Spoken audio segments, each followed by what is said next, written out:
नमस्कार दोस्तों, विश्व भूगोल के क्रम में हमने लास्ट क्लास में डिस्कस किया था विश्व के अंदर जो महासागरीय धाराएं हैं, महासागरीय धाराओं के कुछ फंडामेंट के बारे में हमने लास्ट क्लास के अंदर डिस्कस किया था। उसी क्रम में हम आगे बढ़ेंगे और आगे बढ़कर आज के सेशन के अंदर हम डिस्कस करेंगे कि महासागरीय धाराएं कौन से महासागर में कौन कौन सी धाराएं चलती है, वह कैसी होती है, उनकी क्या क्या विशेषताएं हैं, कहां से चलती है, किस प्रकार से गति करती है, इन सारी चीजों के बारे में आज की इस क्लास में जो है हम डिस्कस करने वाले हैं।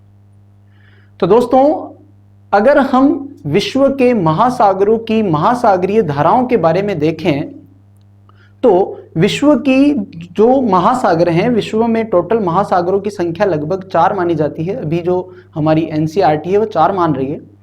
4 महासागरों की अगर बात करूं तो 4 महासागर में विश्व का सबसे बड़ा महासागर जो है उसका नाम है प्रशांत महासागर। विश्व का दूसरा सबसे बड़ा महासागर अटलांटिक महासागर। विश्व का तीसरा सबसे बड़ा महासागर हिंद महासागर, जबकि विश्व का सबसे छोटा जो महासागर है उस महासागर का नाम है आपके आर्कटिक महासागर। देखिए दोस्तों, आर्कटिक महासागर की जो स्थिति है, आर्कटिक महासागर की स्थिति उत्तरी गोलार्ध के यहां पर स्थित है। और उत्तरी गोलार्ध पर क्या होता है कि सूर्य की सर्वाधिक तिरछी किरणें पड़ती है और वहां पर तापमान बहुत न्यून रहता है, और तापमान कम रहने के कारण से आर्कटिक महासागर का जो जल है वह जमी हुई अवस्था में रहता है, बर्फ की अवस्था में रहता है। इसी कारण से वहां पर जल के अंदर गति उत्पन्न नहीं हो पाती है, और जब जल में गति उत्पन्न नहीं हो पाती है तो वहां पर महासागरीय धाराओं का चलना असंभव सा महसूस होता है। इसी कारण से दोस्तों, अगर महासागरों की बात करें तो 3 प्रमुख महासागरों की महासागरीय धाराओं के बारे में हम यहां पर डिस्कस करेंगे। और 3 प्रमुख महासागरीय धाराएं कौन कौन, 3 प्रमुख महासागर जिनकी महासागरीय धाराओं के बारे में डिस्कस करेंगे वो कौन कौन से हैं, तो वो हैं प्रशांत महासागर, अटलांटिक महासागर और हिंद महासागर। आज के सेशन में हम किस महासागर के बारे में डिस्कस करेंगे, तो आज के सेशन में हम बात करेंगे विश्व के दूसरे सबसे बड़े महासागर जिसका नाम है अटलांटिक महासागर। अटलांटिक महासागर में महासागरीय धाराएं कैसे चलती हैं उनके बारे में अपन यहाँ पर डिस्कस करेंगे। तो देखिए दोस्तों, जब हम अटलांटिक महासागर की बात करेंगे तो अटलांटिक महासागर के अंदर महासागरीय धाराओं को अपन 2 पार्टों में पढ़ेंगे, क्योंकि अटलांटिक महासागर के बीचों बीच से एक रेखा गुजरती है जिसे अपन कहते हैं 0 डिग्री अक्षांश रेखा। और 0 डिग्री अक्षांश रेखा जो है यह अटलांटिक महासागर को 2 बराबर भागों में बांट देती है। 0 डिग्री अक्षांश रेखा के ऊपर वाला जो भाग है उसे हम कहते हैं उत्तरी अटलांटिक महासागर, जबकि 0 डिग्री अक्षांश रेखा के साउथ वाला जो पार्ट है उसे अपन कहते हैं दक्षिणी अटलांटिक महासागर। तो 1 बाय 1 हम सबसे पहले उत्तरी अटलांटिक महासागर की धाराओं के बारे में डिस्कस करेंगे। आफ्टर दैट हम दक्षिणी अटलांटिक महासागर की धाराओं के बारे में यहां पर देखने वाले हैं। तो देखिए, अगर हम उत्तरी अटलांटिक महासागर की बात करें तो उत्तरी अटलांटिक महासागर का जब विश्व के मानचित्र में आप उसका रेखा चित्र देखेंगे तो उसका जो रेखा चित्र है लगभग आपको इस प्रकार से जो है दिखाई देने वाला। देखिए, अटलांटिक महासागर का सिंपल सा अगर मैं आपको इंट्रोडक्शन कराऊं तो देखिए, इस अटलांटिक महासागर के पूर्व में कौन कौन से महासागर सीमा बनाते हैं, तो इसके पूर्व में अफ्रीका महाद्वीप और यहां पर यूरोप महाद्वीप जो है इसकी सीमाएं बनाते हैं। जबकि इसके पश्चिम में कौन कौन से महाद्वीप जो है सीमाएं बनाते हैं, तो उसमें दक्षिणी अमेरिका और उत्तरी अमेरिका महाद्वीप जो है इसकी सीमाएं जो है बनाते हैं। तो दोस्तों, लास्ट क्लास में हमने देखा था कि महासागरीय धाराएं कैसे चलती है, महासागरीय धाराओं के बारे में जितने भी फंडामेंट आधारभूत चीजें थी वो हमने लास्ट क्लास में डिस्कस किया था। अब देखिए, महासागरीय धाराओं के चलने के कारण जब हमने देखे थे लास्ट क्लास में, तो देखिए हमने बात की थी कि महासागरीय धाराएं जो चलती हैं उनके प्रमुख कारण कौन कौन से हैं। तो हमने देखा था कि तापमान प्रमुख कारण है, पवन प्रमुख कारण है, और अपवेलिंग और डाउनवेलिंग जिसे हम महासागरीय उत्थान कहते हैं या जल अपसरण या अभिसरण कहते हैं, उसके बारे में हमने डिस्कस किया।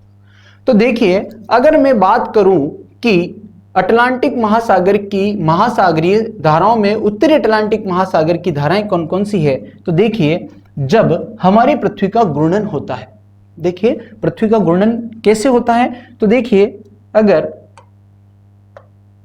देखें तो यह कौन सी दिशा है, पूर्व दिशा है, सॉरी यह कौन सी दिशा है, तो यह है आपकी कौन सी, पश्चिम दिशा। और यह कौन सी दिशा है, तो यह है आपके कौन सी दिशा, पूर्व दिशा।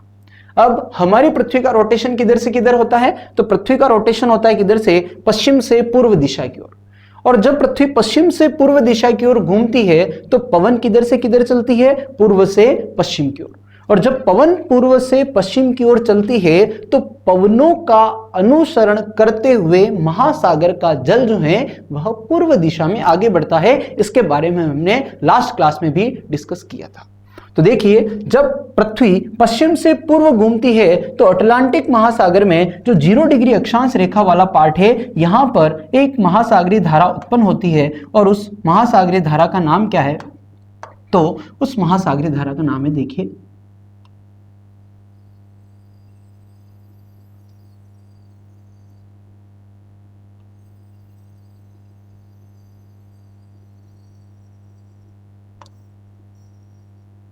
देखिए इस प्रकार से जब पृथ्वी पश्चिम से पूर्व घूमती है तो यहां का जो जल है, भूमध्य रेखा का जल, वह पवनों के अनुसार पूर्व से पश्चिम दिशा की ओर आगे बढ़ने लग जाता है। और जब यह पूर्व से पश्चिम दिशा की ओर आगे बढ़ता है तो यहां पर जो धारा उत्पन्न होती है, इस धारा को क्या कहते हैं, तो इस धारा को कहते हैं आपके उत्तरी अटलांटिक विषुवतीय धारा। क्या कहते हैं, उत्तरी अटलांटिक विषुवतीय धारा। उत्तरी अटलांटिक विषुवतीय धारा जो है यह आपके अफ्रीका के पश्चिमी तटों से, अफ्रीका महाद्वीप के पश्चिमी तटों से स्टार्ट होकर यह दक्षिणी अमेरिका या मध्य अमेरिका के यहां पर जाकर टकराती है। अब उत्तरी अटलांटिक विषुवतीय धारा का पानी कैसा है, तो देखिए 0 डिग्री अक्षांश रेखा के निकट होने के कारण सूर्य की किरणें वर्ष भर सीधी पड़ती है और सीधी पड़ेगी तो यहां का पानी कैसा रहेगा, गर्म। इसी कारण से उत्तरी अटलांटिक विषुवतीय धारा का पानी कैसा है, तो आपको क्या बताना, गर्म। कैसा है, गर्म। अब देखो, उत्तरी अटलांटिक विषुवतीय धारा जब आगे जाकर ये जो द्वीप दिख रहे हैं, इन द्वीपों को अपन कहते हैं एंटिलीज द्वीप।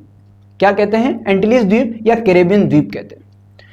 तो उत्तरी अटलांटिक विषुवतीय धारा जब यहां पर जाकर टकराती है तो यह धारा जो है यहां पर 2 भागों में बढ़ जाती है। इसका एक भाग जो है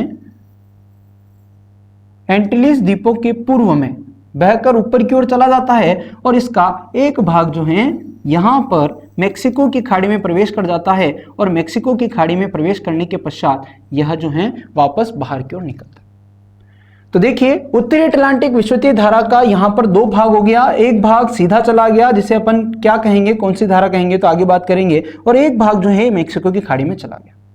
तो जो भाग एंटिलीज द्वीपों के पूर्व में बहकर उत्तर दिशा में चला जाता है उसे क्या कहते हैं, तो उस धारा को अपन कहते हैं क्या, एंटिलीज धारा।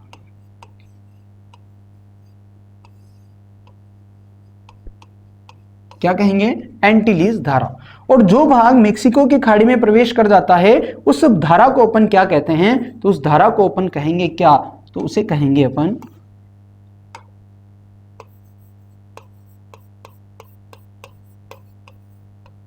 फ्लोरिडा धारा। क्या कहेंगे, फ्लोरिडा धारा।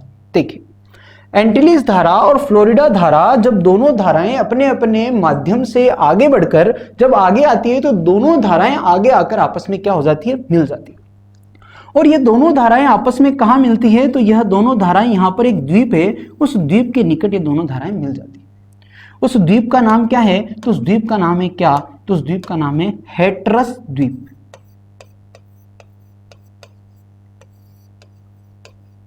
क्या नाम है, हैट्रस द्वीप। हैट्रस द्वीप के निकट यह दोनों जो धाराएं हैं क्या होती है, वापस आकर आपस में मिल जाती है। जब यह दोनों धाराएं आपस में मिलती है, देखिए दोनों धाराएं अगर कैसी पूछा जाए तो दोनों धाराएं कैसी है, तो दोनों धाराएं कैसी हैं आपके, तो यह दोनों धाराएं हैं कैसी, तो यह दोनों धाराएं हैं आपके गर्म जल धारा। क्यों, क्योंकि एंटिलीज धारा और फ्लोरिडा धारा दोनों धाराओं की उत्पत्ति किसके कारण से हो रही है, उत्तरी अटलांटिक विषुवतीय धारा के कारण से। अब देखो क्या होगा, एंटिलीज धारा और फ्लोरिडा धारा दोनों धाराएं जब हैट्रस द्वीप पे मिलकर आगे बढ़ती है तो यहां पर इन दोनों के पानी के कारण से एक विशाल जलधारा का निर्माण होता है।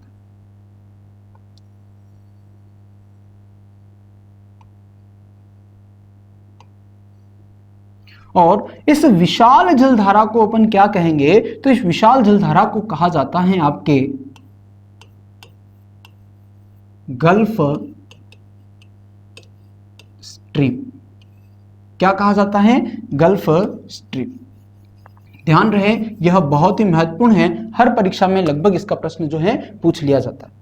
देखिए गल्फ स्ट्रीम जो है यह एक विशाल धारा है। हमने कल बात की थी कि स्ट्रीम किसे कहते हैं, तो वह धारा जिसका जलपुंज विशाल होता है, जिसकी एक निश्चित दिशा होती है, उसे अपन क्या कहते हैं? स्ट्रीम कहते हैं। तो यहां पर मेक्सिको की खाड़ी से लगभग इसकी उत्पत्ति होती है, इसी कारण से इसे क्या कहा जाता है? गल्फ स्ट्रीम कहा जाता है। गल्फ स्ट्रीम जो है यह हैट्रस द्वीप से निकलकर कहां तक जाती है, तो यहां पर एक द्वीप दिखाई दे रहा है। इस द्वीप का नाम क्या है? तो इस द्वीप का नाम है आपके क्या? न्यू फाउंडलैंड द्वीप। क्या नाम है? न्यू फाउंडलैंड द्वीप। न्यू फाउंडलैंड द्वीप तक क्या होता है कि गल्फ स्ट्रीम हैट्रस द्वीप से जाकर न्यू फाउंडलैंड द्वीप तक जो है यह प्रवाहित होती है। गल्फ स्ट्रीम की खोज की अगर बात करूं तो गल्फ स्ट्रीम की जो खोज है यह होती है आपके 1513 में, और 1513 में कौन करते हैं? तो इसकी खोज करने वाले व्यक्ति का नाम है पॉन्स डी लियोन। क्या नाम है? Ponce de Leon. Ponce de Leon नामक व्यक्ति जो है 1513 में इस गल्फ स्ट्रीम की खोज करते हैं, और गल्फ स्ट्रीम की जो धारा है यह कैसी है? तो यह एक गर्म जलधारा है। अब देखिए आगे बढ़ते हैं, तो क्या होता है कि यह है हमारा ग्रीनलैंड। ग्रीनलैंड के जस्ट पश्चिम में यहां पर एक जलीय भाग है। इस जलीय भाग का नाम क्या है? तो इस जलीय भाग का नाम है आपके लैब्राडोर सागर।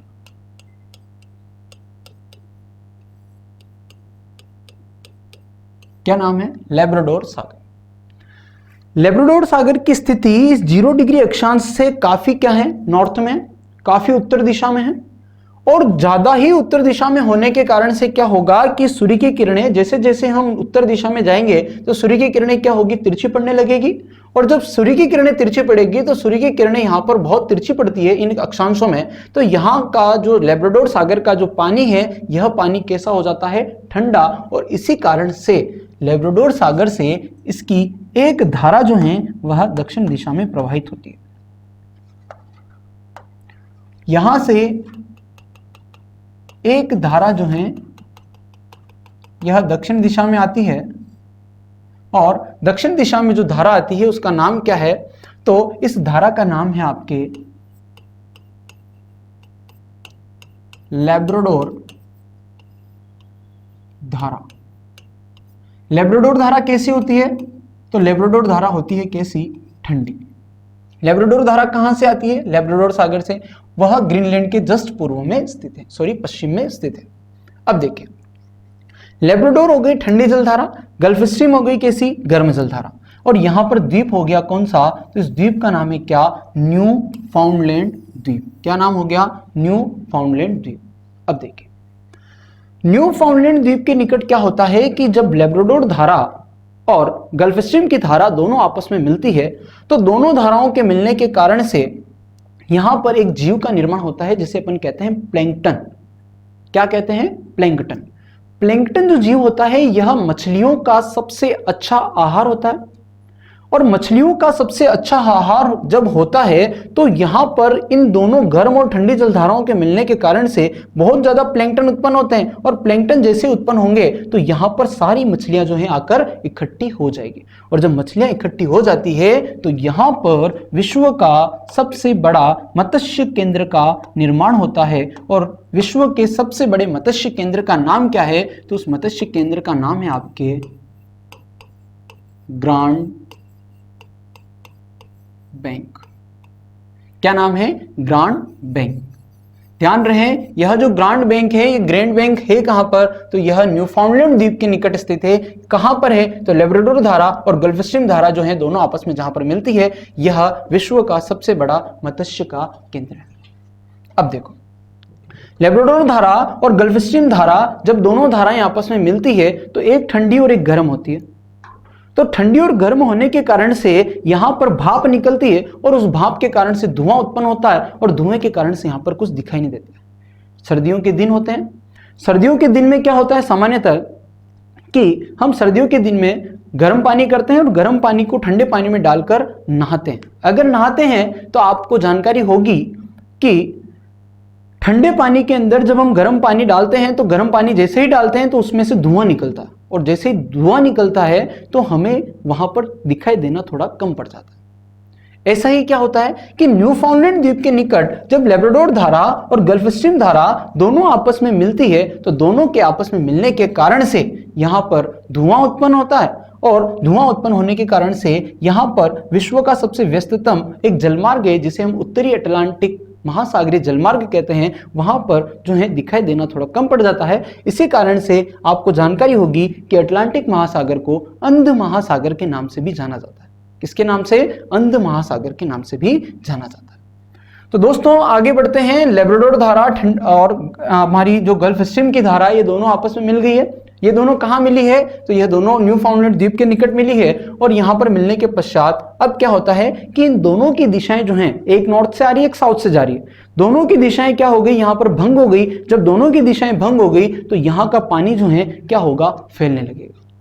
जब पानी किसी बिना निश्चित दिशा के फैलने लग जाता है तो वहां पर किसका निर्माण होता है? तो वहां पर होता है प्रवाह का। ये हमने कल वाली क्लास में जो है डिस्कस किया था कि जब पानी बिना किसी निश्चित दिशा के फैलने लग जाता है तो उसे हम प्रवाह कहते हैं। और यहां पर भी ऐसा ही होगा कि लेब्राडोर धारा और गल्फ स्ट्रीम की धारा जब न्यूफाउंडलैंड द्वीप पर मिलती है तो न्यूफाउंडलैंड द्वीप पर मिलने पर इन दोनों का जो पानी है फैलने लगता है, और इसी कारण से यहां पर एक प्रवाह का निर्माण होता है, जिसे हम क्या कहते हैं? तो उसे हम कहते हैं क्या?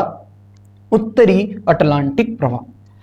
परंतु जब उत्तरी अटलांटिक प्रवाह को हम मैप में देखते हैं तो उत्तरी अटलांटिक प्रवाह में क्या होता है दोस्तों कि यहां पर 40 डिग्री अक्षांशों के निकट एक पवन चलने लगती है, और उस पवन का नाम है पछुआ पवन। पछुआ पवनों का जो क्रम है, पछुआ पवनों का क्रम पश्चिम दिशा से पूर्व दिशा की ओर होता है। इसी कारण से जो पानी यहां पर फैल रहा होता है उस पानी को वह जो पवन है वह पश्चिम से पूर्व दिशा की ओर क्या कर देती है? भेज देती है। इसी कारण से जो उत्तरी अटलांटिक प्रवाह यहां पर आपको देखने को मिलेगा,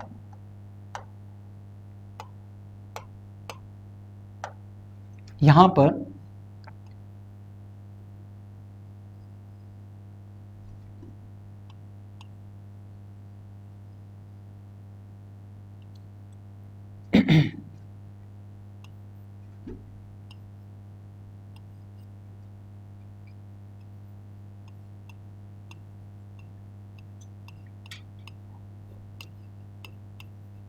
यह उत्तरी अटलांटिक प्रवाह कैसा होगा? तो उत्तरी अटलांटिक प्रवाह भी होगा कैसा? गर्म। कैसा होगा? गर्म। अब देखिए, जब उत्तरी अटलांटिक प्रवाह आगे बढ़ रहा था, यह स्कैंडिनेविया प्रदेश की ओर आगे बढ़ रहा था, तो उत्तरी अटलांटिक प्रवाह के बीच में यहां पर एक द्वीप आता है।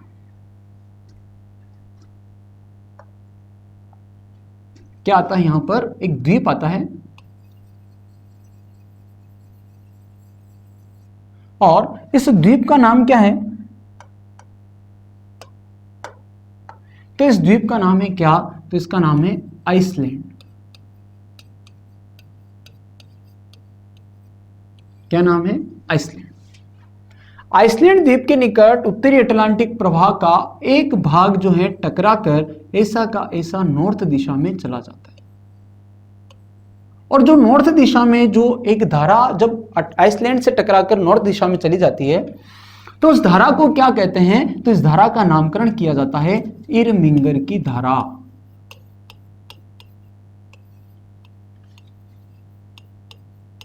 कौन सी धारा? इरमिंगर धारा।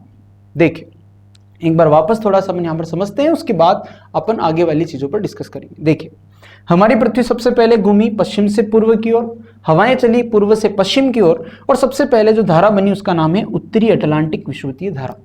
यह कैसी थी? गर्म। यह धारा जाकर टकराई कहां पर? क्या कहते हैं आपकी कैरेबियन द्वीप या एंटिलीज द्वीपों पर जाकर टकराई। इसके दो भाग हुए, एक भाग कहलाया एंटिलीज धारा, दूसरा भाग कहलाया क्या? फ्लोरिडा धारा। एंटिलीज धारा, फ्लोरिडा धारा मैक्सिको की खाड़ी में चली जाती है, एंटिलीज धारा जो है सीधी ऊपर की ओर चली जाती है। दोनों धाराएं आगे जाकर कहां मिलती है? तो दोनों धाराएं आगे जाकर मिलती है हैटरस द्वीप पर, और दोनों धाराएं मिलकर गल्फ स्ट्रीम का निर्माण करती है। गल्फ स्ट्रीम हैटरस द्वीप से जाकर कहां तक जाती है? तो यह जाती है कहां पर? न्यूफाउंडलैंड द्वीप तक। न्यूफाउंडलैंड द्वीप पर जब गल्फ स्ट्रीम पहुंचती है तो गल्फ स्ट्रीम की खोज सबसे पहले किसने की? तो पॉन्स डी लियोन महोदय ने। और कब की? तो 1513 में। यह धारा कैसी है? तो गर्म। यह धारा जब न्यूफाउंडलैंड द्वीप तक पहुंचती है तो नॉर्थ से लेब्राडोर सागर से एक धारा आती है जिसका नाम है लेब्राडोर धारा। और लेब्राडोर धारा कैसी होती है? तो ठंडी होती है। यह धारा आकर न्यूफाउंडलैंड द्वीप के निकट गल्फ स्ट्रीम के अंदर मिल जाती है। जब दोनों आपस में मिल जाती है तो यहां पर विश्व के सबसे बड़े मत्स्य केंद्र का निर्माण होता है। और विश्व का सबसे बड़ा मत्स्य केंद्र कौन सा? Grand bank. फिर क्या होता है? यहां पर एक प्रवाह का निर्माण होता है। उस प्रवाह का नाम क्या है? उत्तरी अटलांटिक प्रवाह, जो कि गर्म है। जब आगे बढ़ रहा होता है तो बीच में क्या आता है? आइसलैंड द्वीप। आइसलैंड द्वीप के निकट जब इसका एक भाग नॉर्थ दिशा में जाता है तो उसे अपन क्या कहते हैं? इरमिंगर धारा। और इसके पश्चात जब उत्तरी अटलांटिक का बचा हुआ भाग आगे बढ़ता है तो यह आगे जाकर कहां टकराता है? तो यह टकराता है स्कैंडिनेविया प्रदेश में।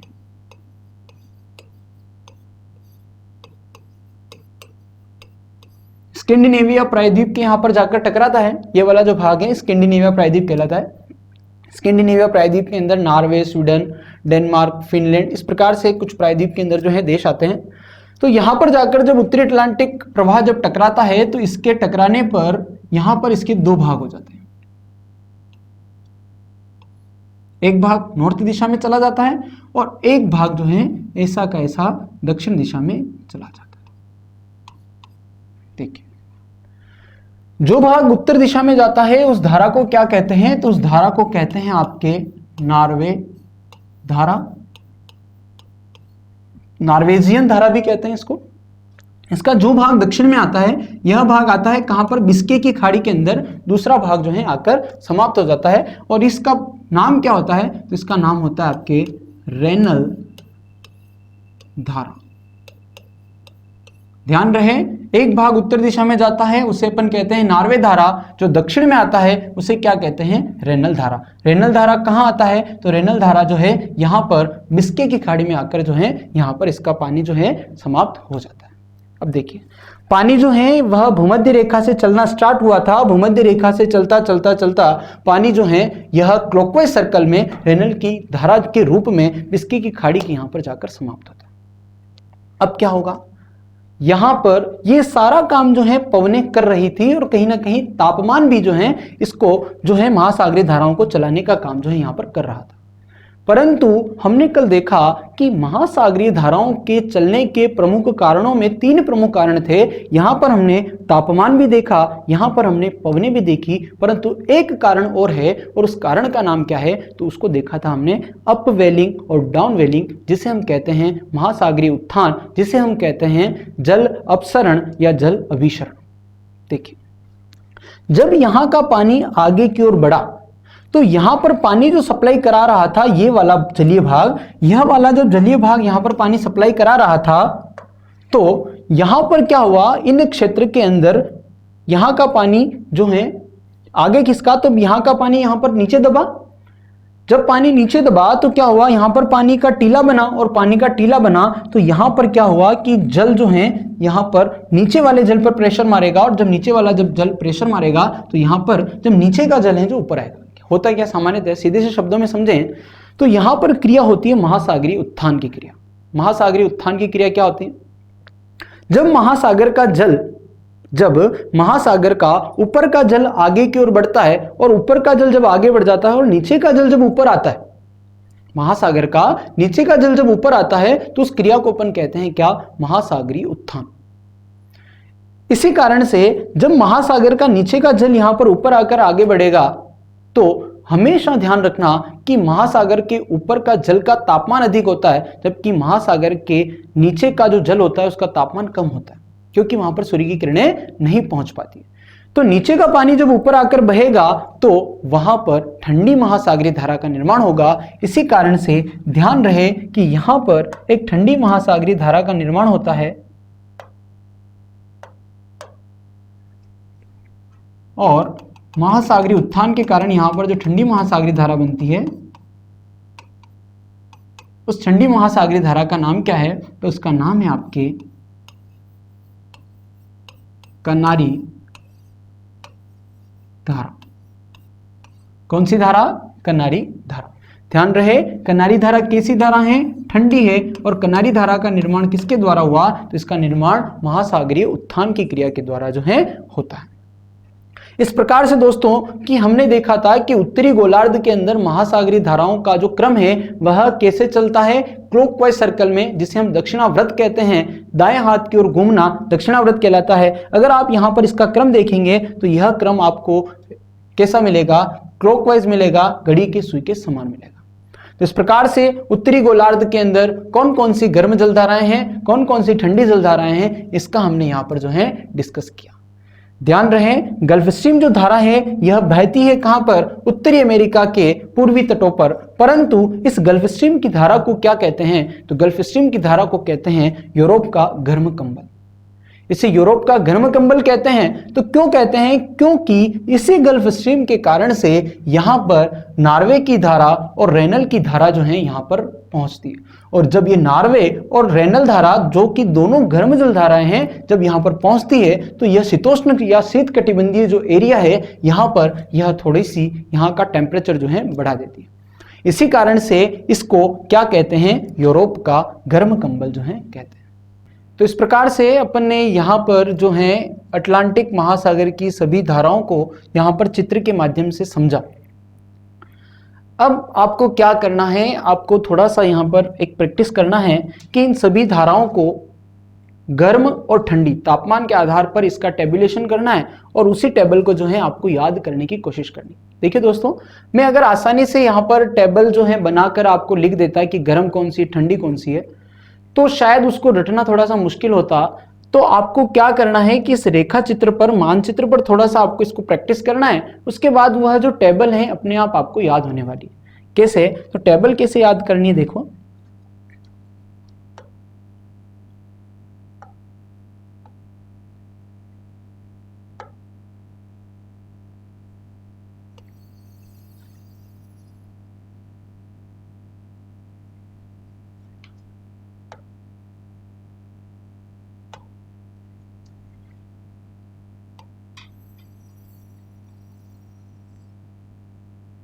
देखिए, हमने देखा आज उत्तरी अटलांटिक महासागर की धाराओं के बारे में। उत्तरी अटलांटिक महासागर की धाराएं जो हैं उसको हम दो भागों में बांटेंगे। एक देखेंगे अपन गर्म महासागरीय धाराएं और एक देखेंगे हम ठंडी उत्तरी अटलांटिक महासागर की धाराएं। ये हमने देखी थी लास्ट उस हमारे सेशन में। देखिए, गर्म महासागरीय धाराएं जो उत्तरी अटलांटिक महासागर में बहती वो कौन कौन सी धाराएं हैं, उनकी बात करें तो देखिए उनमें आती है, सबसे पहले हमने देखी थी उत्तरी अटलांटिक विषुवतीय धारा, फिर आती है एंटीलीज धारा, फिर आती है फ्लोरिडा धारा, फिर गल्फ स्ट्रीम, गल्फ स्ट्रीम के बाद उत्तरी अटलांटिक प्रवाह, फिर आता है उत्तरी अटलांटिक प्रवाह के बाद आता है रेनल धारा, फिर आता है नार्वे धारा, एक धारा और आती है जिसका नाम है इरमिंगर धारा। ये सभी धाराएं कैसी हैं, तो ये सभी धाराएं कैसी हैं, गर्म जल धाराएं। जबकि ठंडी जल धाराओं की बात करें तो ठंडी जल धाराएं कौन कौन सी हैं, तो ठंडी जल धाराओं में आती हैं, देखिए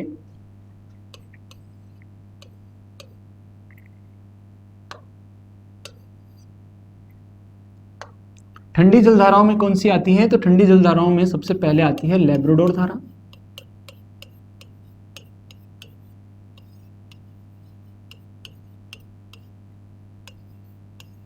फिर आती है आपके कनारी धारा। एक धारा और है जिसे अपन कहते हैं पूर्वी ग्रीनलैंड धारा। इन धाराओं के बारे में आज की इस क्लास में हमने जो है डिस्कस किया। हम जो है आज के सेशन में केवल इस टेबल के माध्यम से भी इन धाराओं को लिखकर यहाँ पर केवल हम छोड़ सकते थे, परंतु हमने यहाँ पर इस रेखा चित्र के माध्यम से सभी धाराओं के बारे में हमने यहाँ पर समझा, क्योंकि यही जो चित्र है परीक्षा में हमें याद रहने वाला है। रटी हुई चीज हमेशा याद नहीं रहेगी। इसी कारण से दोस्तों आपसे निवेदन है कि प्लीज जहां तक हो सके आप इसी चित्र के माध्यम से इसको समझें और यहाँ पर इसको याद करने की कोशिश करें। आज के लिए इतना ही। Thank you so much.